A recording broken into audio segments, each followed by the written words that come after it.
नमस्कार मंडळी.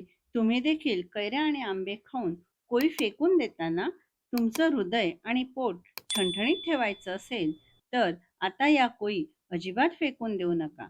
दाखवल्याप्रमाणे याचा वर्षभरासाठी आपण मुखवास तयार करू शकतो.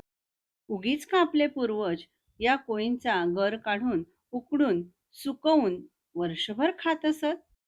आंब्याच्या कोळीच्या आतील पांढरा गर काढून अतिशय चविष्ट, चटपटीत आणि पचनास गुणकारी असा हा मुखवास करायला अतिशय सोपा आणि वर्षभर टिकणार आहे.